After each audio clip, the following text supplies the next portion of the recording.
Good day, everyone. Thank you so much for joining us, the International Bipolar Foundation. And also, today we have Jeff Zacharias, who will be talking about communicating effectively with your intimate partners and family members. Jeff is a licensed clinical social worker, certified advanced alcohol and other drug abuse counselor. He's board registered interventionist, certified sex addiction therapist, and registered dual disorder professional with extensive clinical experience in both the mental health and addiction fields. Currently, he is president and clinical director of New Hope Recovery Center located in Lincoln Park neighborhood of Chicago. Additionally, he has a private practice in the Lincoln Square area, and his areas of interest include working with all aspects of addiction, severe and persistent mental health issues, personality disorders, trauma, and its impact on recovery, hoarding, and other obsessive compulsive disorders and issues within the LGBTQI community. Welcome, Jeff. We're very happy to have you today. Can you hear me? Yes, we can. Good. Well, hello to everybody from the Windy City where it still is cold and rather unpleasant. So we haven't gotten into spring yet, but I'm really excited to be here. I have done one of these webinars in the past and I really enjoy doing them. So the last one I did was really focused on the LGBT community and some of the issues that are going on there. Today we're going to broaden it a little bit and talk about communication with our loved ones, with family members, and what it means to be part of a family, with intimate partners or whatever the relationship dynamic is. I think many of these communication skills work across the board, whether talking about mental health or talking about addiction or anything along those lines. So anyway, we'll get started, and then do feel free to ask questions throughout. I think that's probably where most people learn, is interacting with each other.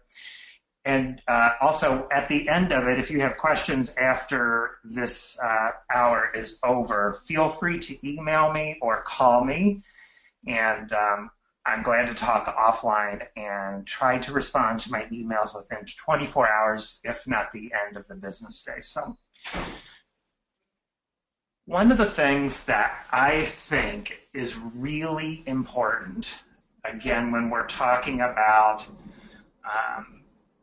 whatever is happening with an individual, is to really think about the concept of family.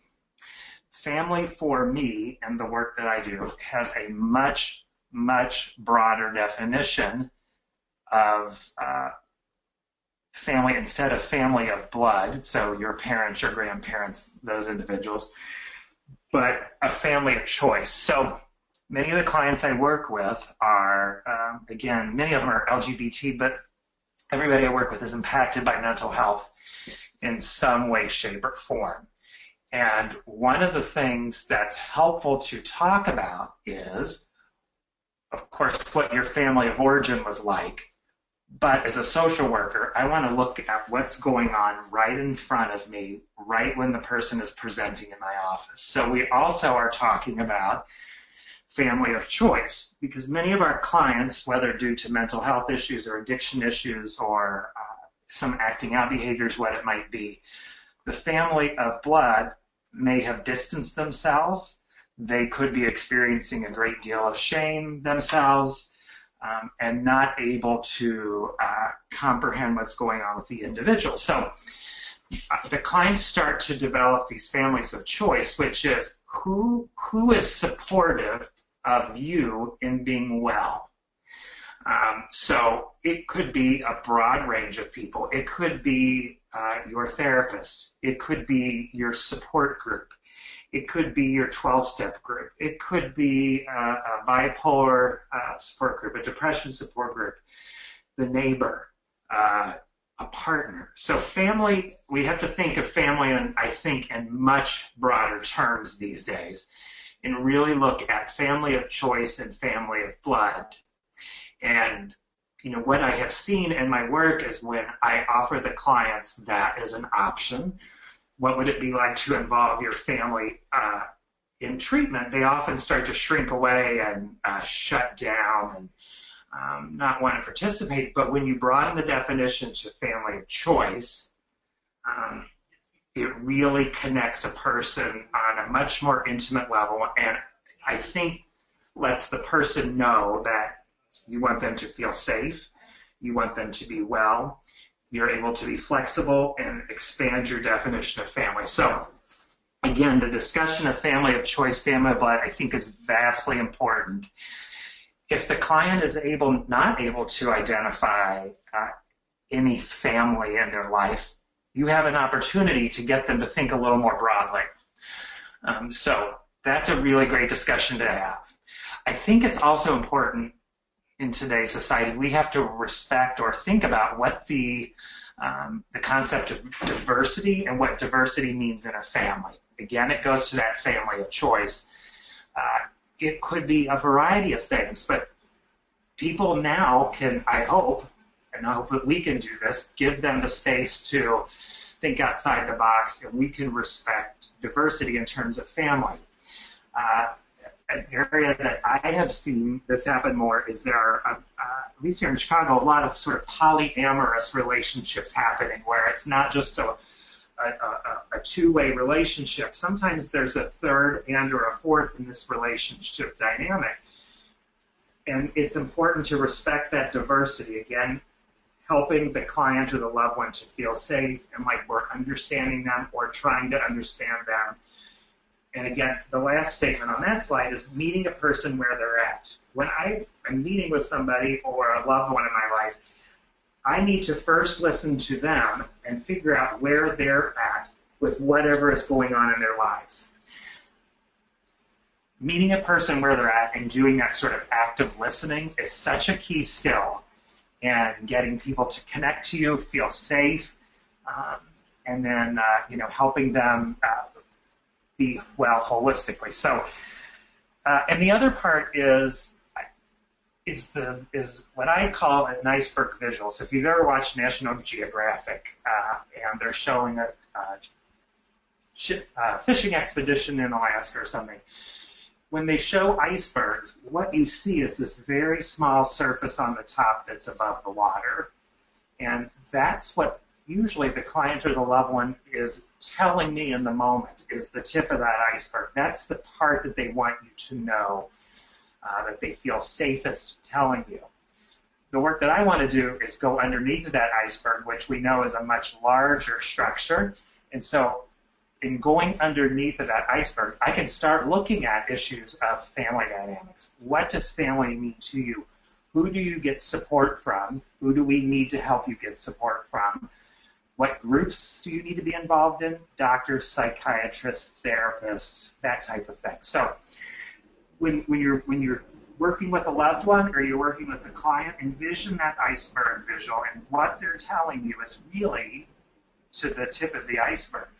What's underneath of that structure is really this whole complex system of thoughts and beliefs. And that's where I think we want to head to understand a person differently. So let's walk through both healthy communication skills and unhealthy communication skills. And again, I like to think broadly. I like to think of the whole person as a system. And so it could be that we're looking at the bipolar disorder. It could be that we're looking at addiction disorder. It could be that we're looking at a physical health disorder. So taking the whole system together and really learning how to communicate with that person so everybody is healthy and well. And really the first skill for me is active listening. There's a big difference, I think, when working with this demographic in listening and hearing. Hearing is sort of that passive, I kind of heard what somebody said, I heard the words, but not internalizing them. Active listening is that key of tuning into what a person is saying and really getting what's coming through. One of the ways you can do that is don't dismiss what the person is saying.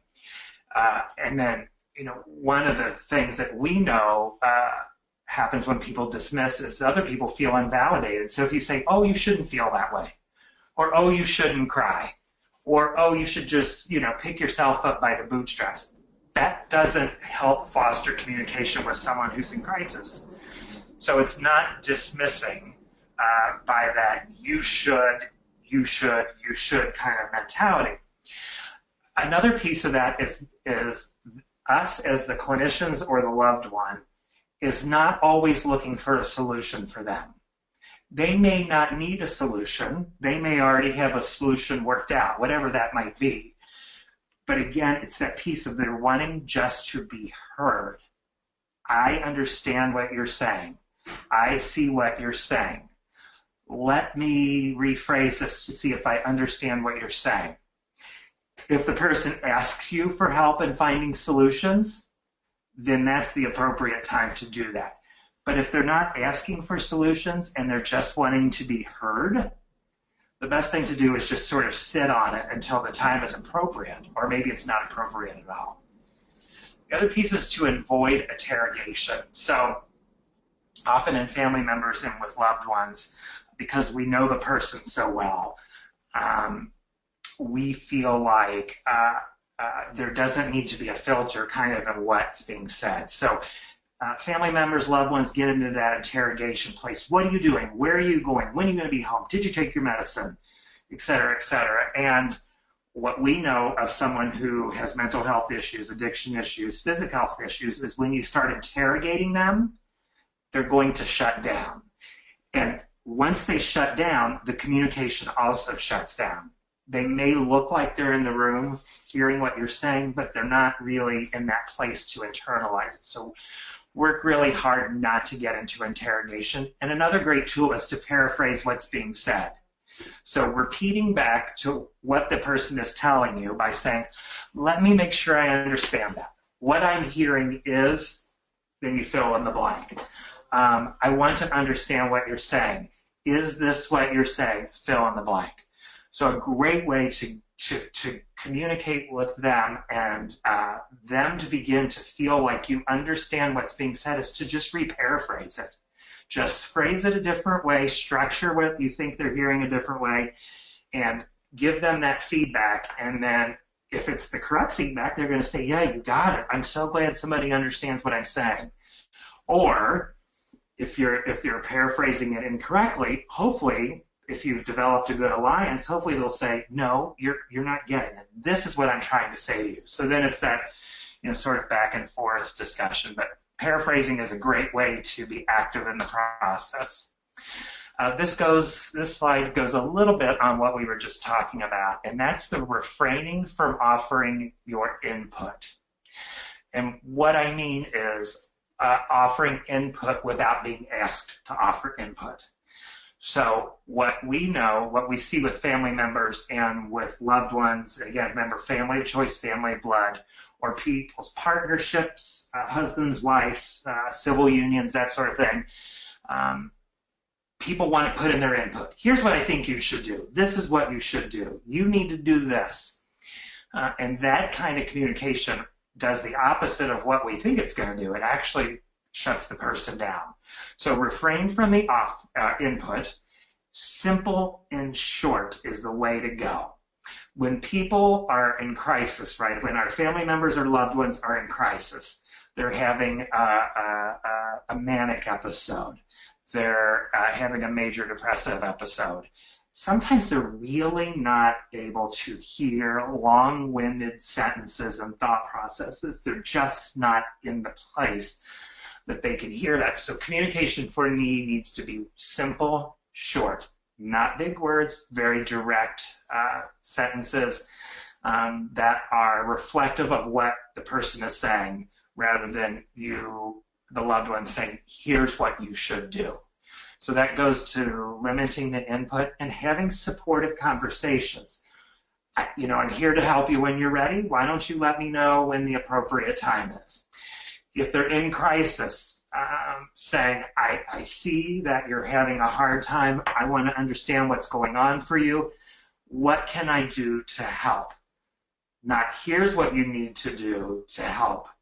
What can I do to help? So it comes through as a supportive conversation, and it avoids that space of putting input into everything.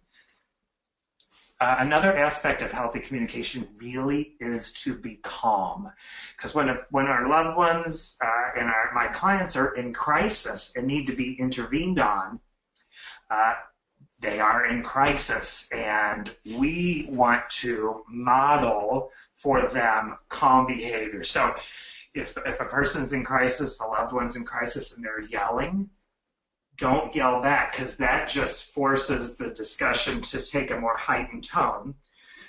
You want to help to bring the person down by speaking calmly and having a very calm, sort of middle-of-the-road affect.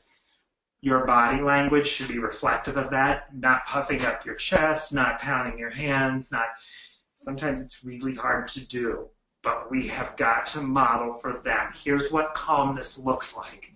And again, if the person's in crisis and we're modeling behavior, hopefully it's going to help to bring them down to a place where they can hear that, we're here to help them get back on track.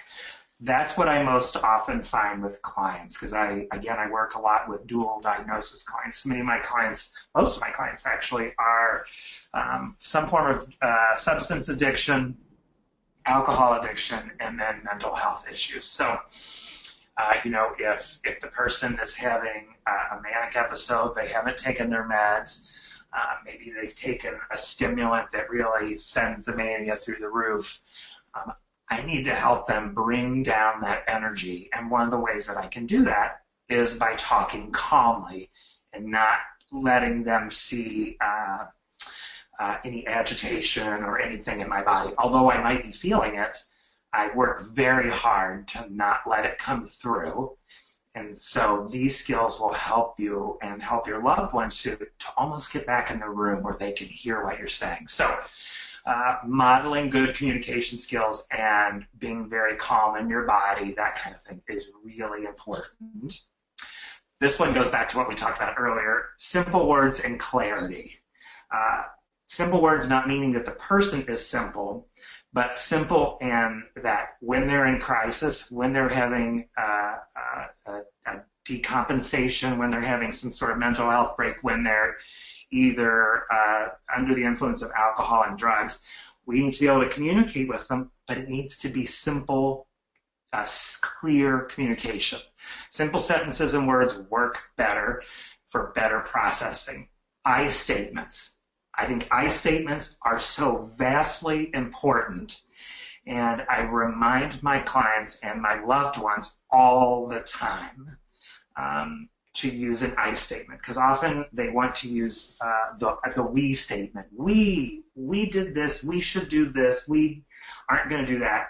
And I try to get them to do I statements, because then it personalizes about what's going on right in front of them.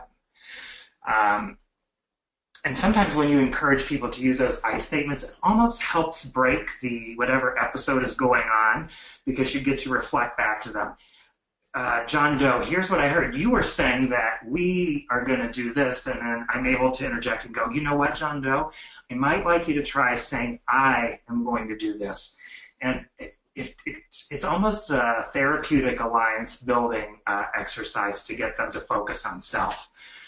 It works really well with clients, both in my agency and my private practice. And I also have a daughter who she's autistic.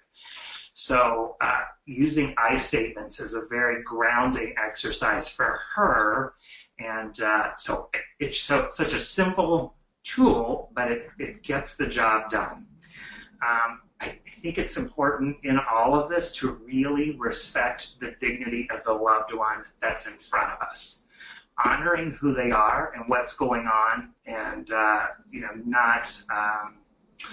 not trying to make judgments on what's going on, none of that sort of shaming language. It's really, let me respect the diversity and honor of that person, because they're in crisis and I need to help them get back on the right foot. And that goes to that last statement, which is gain cooperation. Part of the therapeutic alliance or the family alliance is how does the loved one or the client feel like they have a good, safe part of their team with you. And so that goes to the cooperation piece. How can I help you right now? What is it you would like me to do? How can I, tell me what I need to know and what I need to do. So hopefully in the spirit of cooperation and the healthy communication, our clients and loved ones can get their needs met. Here's a few things in the spirit of healthy communication again that I want to encourage people to do and to try, and that goes to that giving direct messages. Direct, simple, clear messages. We want to avoid criticism. I know that, like with my daughter or my clients, as if I get into that criticism space, they're immediately going to shut down. I also, in my clinical work with clients and again with my daughter, I give them permission. Please tell me if I'm saying something that doesn't register with you, that doesn't agree with you, that you want me to know. That way I can avoid any criticism in case it comes through in what I'm saying. Us as clinicians and loved ones, none of us are perfect. And so in the spirit of therapeutic building alliance, I give my clients and my daughter permission to tell me if something is not right. If they're hearing me say something and I'm not getting it, or they feel like I'm judging or shaming. So avoiding criticism, because, in this area of working with clients with mental health issues, addiction issues, physical health issues, it's important. They already have enough shame and judgment, whether it's from the community, from friends, or churches or other organizations. They have enough of that. We, as that bond, hopefully to them, the one person that they feel like they can go to, who they've chosen as their safe family member. We've got to avoid criticism. We've got to avoid sarcasm. Sarcasm is just passive-aggressive language. And so instead of getting into that kind of mindset, avoiding any kind of jokes, whether we think that the person would be okay with that or not. Certainly teasing. We want to avoid teasing. That's just a form of bullying. And the clients that and the loved ones we're talking about, they've had enough of that in their lives. Hopefully they've chosen you and I as those safe persons. And so we've got to avoid that teasing. And really, subtlety is another thing to avoid. And when I say subtlety, that goes to that clear and direct messages. When we're having conversations with our loved ones and our family members, and they're in crisis or struggling, they need to hear that clarity of message, not subtlety and things unsaid, being passive, being aggressive, things that are being said under the radar that they're not able to hear in the moment. It's just got to be clear, direct communication to get our loved ones and family members to be safe and to come up with solutions, again, as a team.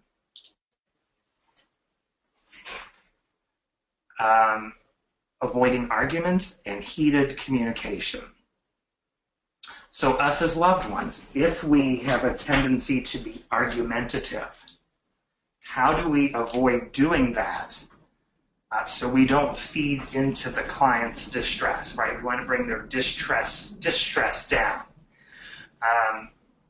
So avoiding those arguments, and if you find that you're argumentative or getting into that argumentative space, how do you remove yourself from that and then come back to the situation later when you feel like you're in a good headspace? And that goes to heated communication. Raising a voice, toughening up of your physical stance, aggressive movements.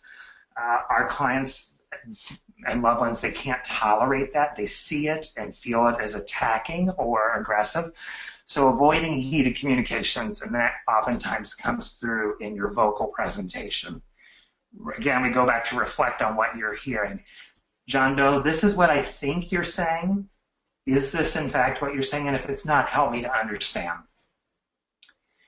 And I think it's also important, as I wrote here, that, and I see I have a typing error, my apologies on that, but one of the things that I'm aware with, and we should all be aware of when we're working with people, is I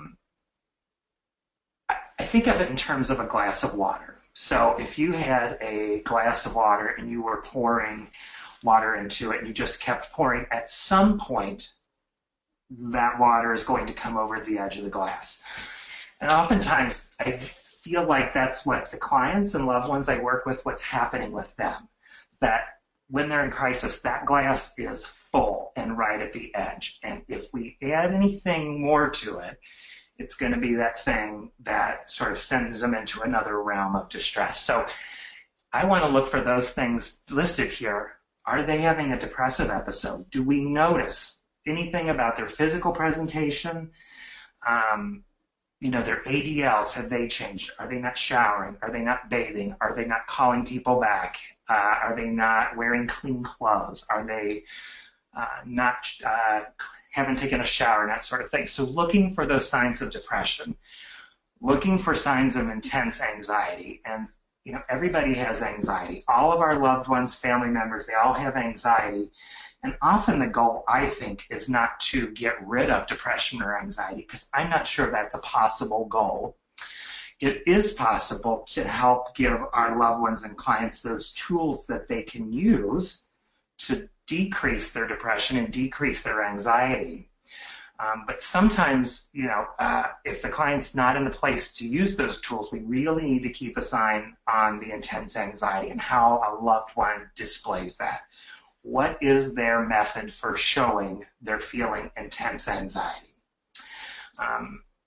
We also have to listen for different belief systems. How we think as loved ones, family members, therapists, people who work in agencies, that is not often how our clients have structured their belief systems.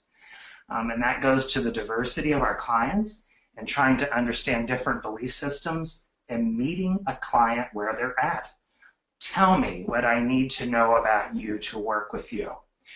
Once you learn what their belief systems are, if you start to see different belief systems creeping in, or different belief systems that aren't grounded in reality, perhaps, you really have to keep an eye out at those, because the client at that point is not in a space to hear argumentative discussions, heated discussions. So really keeping an eye on these things. And for a lot of clients I work with, perhaps dissociation is something to keep an eye on. And when I say dissociation can take on many flavors. It could be the person who's in front of you and they just sort of daydream. You're talking to them and they just sort of fade off. That can be a form of dissociation. Dissociation can almost also be that very psychotic reaction of not being in their body, that trauma reaction almost of something's going on in front of them that they can't name and they're out of their body. So all of this to be said is part of communication is really looking what's going on with the entire person in the moment that we're talking with them, and looking for those signs of depression and anxiety. And have those depressive tendencies or anxiety tendencies, have they changed?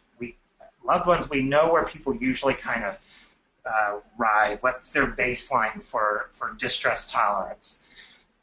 But when you notice they're more depressive or more anxious, that's the time to try to align with them and see what's going on. And of course, looking for different belief systems. If they changed from believing one thing one day and then just a radical change the next day, that's something to look for. And dissociative tendencies. I think for our clients, to be as positive as we can be and show unconditional positive regards. I'm going to care for you until you can care for yourself, and it looks like right now you're having a hard time with that. What can I do to help? And when I say unconditional, that's not holding any pieces back of our help. Our help is accepting that person as a whole, and what can I do? And that goes through just acceptance and compassion. Compassion that the person is in distress, they need help. You have if they're with you, they've hopefully chosen you as that person that they feel most safe with. And it's just showing compassion, which is what we should do as human beings anyway. The world is a very volatile place now. We're seeing that in politics and with clients and whatnot. So it's just showing compassion and being aware of loneliness. If the client says, I'm lonely, are they just saying right then in that moment, I'm just kind of feeling alone, or am I really lonely? Because we know that loneliness leads to isolation, which can sometimes lead to suicidal tendencies and whatnot. So it's being aware of loneliness, what the client or loved one is saying to you, and safety planning for those things. And then, be aware of, are there other people in their life that are disrespecting them and what that looks like and how it hurts them. And look for clients who feel demoralized. Again, I work with a lot of LGBT clients. That's one of my specialties. Many of our clients and my clients come to me because they've been living in this constant state of feeling like they're not good enough, that something is inherently wrong with them. This goes for the clients that I work with that have a mental health issue. I have bipolar disorder. I can't tell anybody. I've heard people make fun of it. And so, we want to help to not demoralize them further, but to go quite the opposite, to feed their soul and get them to feel better. So just being aware of that unconditional positive regard for the loved one. Sometimes people just need, I think, our clients and our loved ones, they just need to have hope that things can get better. They may not believe it in the moment. It may not be appropriate to say something like, oh yeah, it'll get better. You don't have to worry about that. Don't cry about that. There's no reason. That's not providing hope. That's disregarding a person's feelings. But again, we're talking about communication with family, intimate partners, and loved ones. And we can provide hope a variety of ways. But just listening for when the time is right to say, I understand what you're going through, I think. And let me help you find some support groups, therapists, doctors, whatever it might be, when the time is appropriate. I think one of the key things that we can do as therapists and loved ones and social workers and agency workers or church members or whatever it might be, one of the best things we can do for each other as human beings is tap into our strengths and resiliency skills.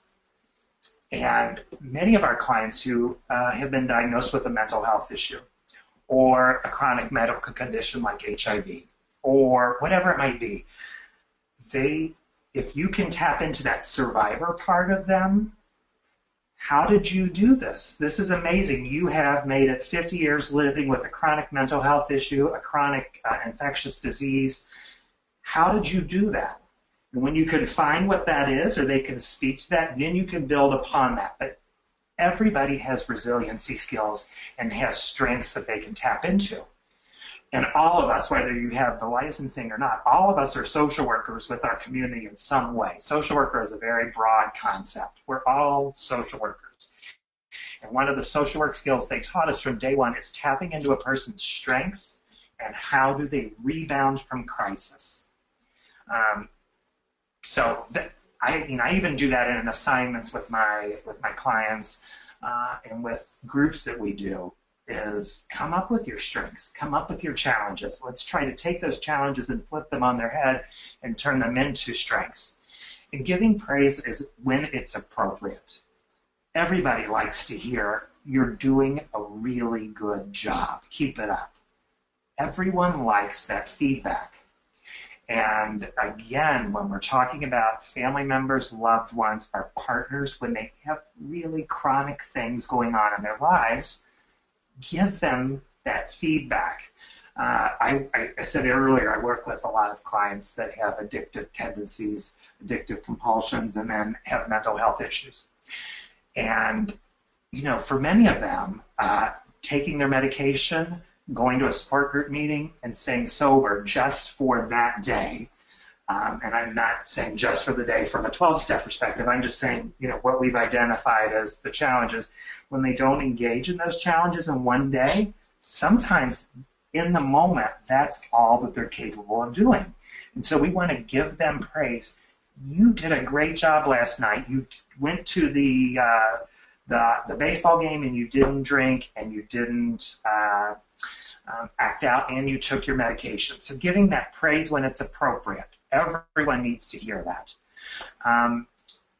Expressing love to our clients and loved ones, it could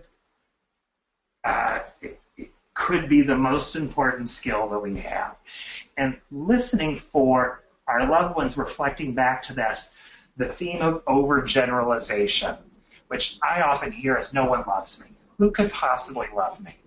I have a mental health issue, I'm HIV positive, and I'm a substance user. How could anyone love me? And helping to help our clients to see that is a very broad overgeneralization. It's a very black and white way of thinking. You can help to battle that overgeneralization by saying, well, I'm not sure that that's true. Could you think of someone else who's in your corner fighting for you? And hopefully, again, that therapeutic alliance has come through, and they can identify you and start to break through that overgeneralization, very black and white thinking. Another thing to do is to strengthen the bond between the systems in a client's life. So the way that I like to think about that is I think of a pie, and that pie, so a round circle is equal to 100%. And the person we're working with, the family member, loved one, they're the pie. So in that pie, there are lots of systems that are operating to support that person. So who is their medical team? Who's their psychiatric team? Who is their support team? Who is prescribing their medication? Who is the loved one? Who is the partner? Who's the family dynamic? And looking at that entire structure and saying to the client or the loved one, let's get everybody talking the same language and on the same page so you can be firing on all cylinders. So that's a good way to break through that overgeneralization where they go, no one could possibly love me or care for me. And then you can use that sort of pie exercise and go, I'm not sure that that's true. Again, you've got a medical team, psychiatric team, support team. Here's your family members. Here's your friends. So how can you as the loved one, or how can you as the clinician or the agency worker, how can you help that client to get that system working as a complete unit and firing on all cylinders so the client begins to see, yes, someone does care for me. Someone has positive regard for me. Someone cares about my well-being. Things that are unhealthy to listen for. We just ran through what is healthy. And I want to be aware of time, but I want to go through some of the things that we don't want to do. So the first slide we looked at was about active listening, how you actively listen and engage and not just hear what the person's saying, but actively listen. So this one is reactive listening. When our clients are having a psychotic break, they're off of their medications, they're manic, they're very depressive, they're under the influence. If we react in some way, it just aggravates the situation. So ways that you can help to bring down the reactivity is to not interrupt people. When there's a space to talk, perhaps you can talk then. But sometimes getting uncomfortable with silence as a loved one is the greatest thing that we can do. So don't interrupt. Criticizing, you might want to do it. You might want to give some sort of feedback. Maybe that's the way that people have expressed communication in your culture or your family or your partner's family, but working not to criticize. Bite your tongue if you find that's coming out. Giving advice, again, is one of the enemies in this situation. Should, could, would are languages or words that are good to get rid of, except when they're appropriate. Never and always are also very difficult words for people to hear. Another thing to work on, I think, and this is something to think about is us as the loved ones or the clinicians is not to personalize what people are saying to us. And it's very difficult to do sometimes, but I have to really think in my head, okay, what this person is saying to me right now is not really who they are. They're in crisis and they don't know how to express it, and it's coming out as aggressive language or whatever it means. So I work very hard not to personalize. You can, clients want to, make fun of your weight. My daughter sometimes finds things to get digs at me on. My partner sometimes does that as well. And, even if we're joking or not, I'm going to not to personalize it. When somebody's in crisis, generally they don't mean what they're saying. It's just an expression of how hurt I am. Another unhealthy communication tool is not having any limits or boundaries. Limits and boundaries are sometimes very difficult to do, but it's one of the key ways that I think we as family members, partners, and clinicians can do to make a person feel safe. I can go from A to B, but I will not go from A to C. So something like, in order for us to continue supporting you and having you live in the house, you may not drink and use drugs in my house. You must take your medication every day as prescribed by your medical team. Whatever it might be, but those boundaries are really expressions of love and what helps a client feel safe. So knowing when you can listen, when are you in a headspace to hear what's going on with your loved one that's in crisis? Where can you listen? If you are, let's say you're out at the mall or at church or, a party or something, that's probably not the appropriate place to listen to what somebody is saying to us that's in crisis. So where is it that you can listen? John Doe, when we get home from church, I'll be able to listen to you, but right now, you yelling at me in church is not helpful. Let's either go outside or let's go home and hash this out. And how long can you listen for? We do know that for some of our clients,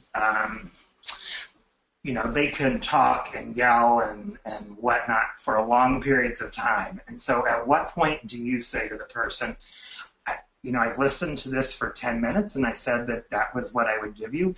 I need to stop now because I have to be able to process what's been said. So what is your internal sense of how long is it for you to listen? At what point do you have to take a break? And another way that we need to be aware of as unhealthy is allowing our loved ones who are in crisis some time to process information. If we've said things to them, if a therapeutic team has said things to them, if a support member, if somebody has said something to them and they need to process it, give them that space. If we keep going, what did they say? What did they say? Tell me what they said. It's that sort of, it's too much for a client. So give your clients time to process what's being said. Words to avoid, I think, particularly when somebody's in crisis, when somebody is off their medication or is under the influence, always and never are absolute words, right? It's always this way or it's never this way. And so it's a very black and white way of approaching something. And when we're using the words always and never, it doesn't allow for any gray space to talk about things. So I just think when somebody's in that headspace of being aggressive or depressive or off their medication, to avoid those words, and should, could, and would are words to avoid as well when communicating, because I feel like sometimes they come with shame, whether we intend for it or not to come through that way. Often our loved ones, our clients, interpret those words as shame-based words. And so those are words that I might use at certain times, but when a person, again, is in crisis, those are words that I would avoid. Oops, let me go back a slide. Other things to be aware of that are unhealthy communication skills is when a client is in crisis, and you need help with something, focus on specific behaviors, not on, well, you know, you've done this for your whole life and, you know, et cetera, et cetera. What is going on right in front of you right now that you can speak to that's specific to the situation? That goes back to that clarity piece. So right now, John Doe, you are throwing things and you're punching holes in the wall. This behavior, we can't tolerate that in this moment. So it's speaking to that sort of specific thing, not broader things. Don't point out character flaws. I think this is so vastly important. And one of the things that I hear as a clinician, a lot of my clients go to 12-step groups, and I love 12-step groups. I think they're vastly important. But one of the language pieces they use is talking about character defects. And I, as a clinician and as a loved one of a daughter who has a mental health issue, I don't see people as defective or flawed. And so I want our clients and our loved ones to understand that. They have challenges, certainly. We all do. But an unhealthy communication with peace would be speaking to the character flaw. However, I want to turn that around and go to where's the strength, where's the resiliency, that sort of thing. But pointing out character flaws or defects, even the language of those words feels very judgmental and shame-based to me, and I want to help our clients. We want to reduce their shame, increase their transparency with us, increase their vulnerability, help them get a structured support system, that sort of thing. Don't assume ever what the client or loved one's motivations are or what they're thinking, right? We don't want to assume anything. I don't assume anything. But what I do say is, tell me what's going on. Tell me what I need to know about the situation right now, because that goes to that clarity piece again. And another unhealthy aspect of communication is being rigid. Rigidity is a tough thing. And one of the tools that I use, again with my daughter and with clients and loved ones, is DBT skills. And I think DBT is one of the best tools that we can use for somebody who has mental health issues and substance abuse issues, because it gives them concrete skills that they can work on right in the moment. It's not some obtuse way of thinking. It's real, clear way of thinking. And one of the ways that you could do that is the concept of using a wise mind. And so, you know, one side is the emotional mind, and you draw a circle of the emotional mind, and the other side is the, I've just lost all train of thought. But anyway, the other circle is about rigid thinking, being very structured with no sort of give and take. If you take both of those circles and you put them together, in the middle there's a small overlap that is the wise mind. And so the wise mind is really battling that piece of rigidity, or the other piece, which is impulsivity, and saying to a client or loved one, right now when you're punching a hole in the wall, right now when you are not taking your meds, is this really acting in your wise mind? So it's taking the two opposite extremes and looking at the overlap in the middle, and it's battling against that rigidity. I think that tool, that skill, is so marvelous for all of us. I use that myself. Am I right now using my wise mind in taking this action? And that, again, helps battle that rigidity. I'm sorry, my screen just went out here. Let me go back to almost to the end here. An acronym to use, I feel like, is the acronym of LEAP, which goes for listen, empathize, agree, and partner with the person in distress. So when a person, a client, a family member, a loved one is in distress, listening, empathizing. Remember, listening is not just hearing, but really listening. Empathizing is that, how do I build that alliance with you? I see that you're in crisis. Tell me what I need to know. Agreeing, and that's not agreeing to flex your boundaries or your limits, but agreeing with what is possible to be done in the moment. And partner. How do I partner with you right now to help you out? I see you're in distress. How do I help you out? So hopefully this gives you an idea of for clients, loved ones, family members, of things that we can do to partner with them and things that we need to avoid to help partner with our clients. And it's all about that effective communication and thinking in terms of family. It's 2016, and we know that families today are not that traditional mom and dad and 2 kids and white picket fence and a dog. There are as many interpretations of family as the day is long, and it's honoring our clients, our loved ones. Who do they call family? Family should imply safety, and who do I have in my corner, and who's supportive of me? That may be family of blood. Maybe family of blood is not a safe place to be. Then we need to look at family of choice. Family of choice, hopefully, is that safe place to be. Who loves me unconditionally? Who do I have in my corner? Who can I call on when I'm in crisis? Who can I share with without judgment? That family of choice is really what's, I think, more and more present today in society. And so, even using myself as a sharing piece, I have a family of blood. But there are times where I felt like when I was coming out as a gay male, I didn't necessarily have them in my corner, and I didn't necessarily feel safe. They are now, but it took a lot of work. But what I ended up doing was developing a family of choice, which were friends, support group. When I went to support groups, when I went to 12-step groups, that became my family. So it's just important, I think, again, for us to redefine our concept of family. And it may not be the family structure we want for people, but we're respecting what the client or the loved one wants, using those effective communication skills, working very, very diligently to avoid the pitfalls that come through as unhealthy communication skills, and just really loving and caring for our clients and loved ones. And I think the greatest question you can ask somebody is, what do you need me to know right now to help you? What do you want me to do? How can I help you? And that builds that therapeutic alliance. You're asking a question to get them to partner with you. You're not saying, this is what you should do.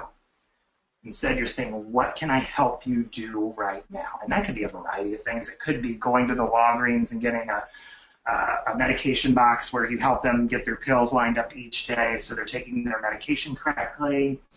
It could be taking them to the doctor. It could be taking them to their support group meetings. It could be helping align with the therapy. I mean, it could be so many things. But this family of choices is vastly important, and we have to remember that oftentimes people don't have those family of blood. They've rejected them, they've shamed them, they've criticized them, they can't handle them. And we become that family of choice. And so it's, how do I partner with you, and you tell me what I need to know and meet you where you're at. So I hope that's helpful for all of you. There are great organizations and books out there. NAMI, IDF, International Bipolar Foundation. There's probably DBSA, hopefully in your area. We have that here. It's Depression Bipolar Support Alliance. Families Anonymous, Emotions Anonymous. There's a lot of places for people to get their needs met. There's many therapists, psychiatrists, psychologists, support systems out there. Just ask for help. If you have questions, you can always contact me or email me. As I said, I hopefully return within 24 hours. Not always the best with that, but that's my goal, is to return calls and emails within 24 hours. And if you don't know where to get help, please let me know, and I'm glad to do that. So I really appreciate Debbie for putting this together. She is an extremely hard worker, and she models effective communication skills. And so thank you to Debbie and IDF. And again, if anybody has questions that you'd like to ask now, that's great. If you'd rather ask them offline, feel free to send me an email. Yeah, thank you again. Awesome, Jeff. Thank you for Such incredible information. This, again, will be an amazing resource in our library on our website. So just to remind you all, while you're possibly thinking of a question to ask Jeff, that this webinar has been recorded and will be archived on our website. So if there's someone in your family that you'd like to share it with, or you'd like me to send it to someone anonymously, I would be happy to do that. Just let me know. My email is dbrown@ibpf.org. Looks like we have, Jeff, they are asking for your email address. Would you like to share that? Yeah, so it's Jeffrey, spelled Jeffrey, .Zacharias, ZACHARIAS @gmail.com. So Jeffrey.Zacharias@gmail.com. You can also get a hold of me through my website, which is www.jeffzacharias, all one word, .com. www.jeffzacharias.com. And there's a messaging system through my website. And so if you have questions, feel free to email me, call me. If you're looking for resources in your area, I'm glad to help with that. I know IVF has great resources. I'm in Chicago, so if any of you are in Chicago or the surrounding areas, I'm extra familiar with this area. But I'm glad to help in any way that I can, because my goal really is to get people into that place of holistic healing, the mind, body, spirit, and helping support them and looking at the concept of family and support, kind of creatively and out of the box. So feel free to reach out to me. Great. Thank you, Jeff. It looks like everybody's holding their questions. So again, you have lots of contact information, and I hope everyone has a wonderful day and is able to share some of Jeff's incredible insight to make it an even better one. Bye-bye, and see you at the next webinar, everyone. Thank you, Jeff.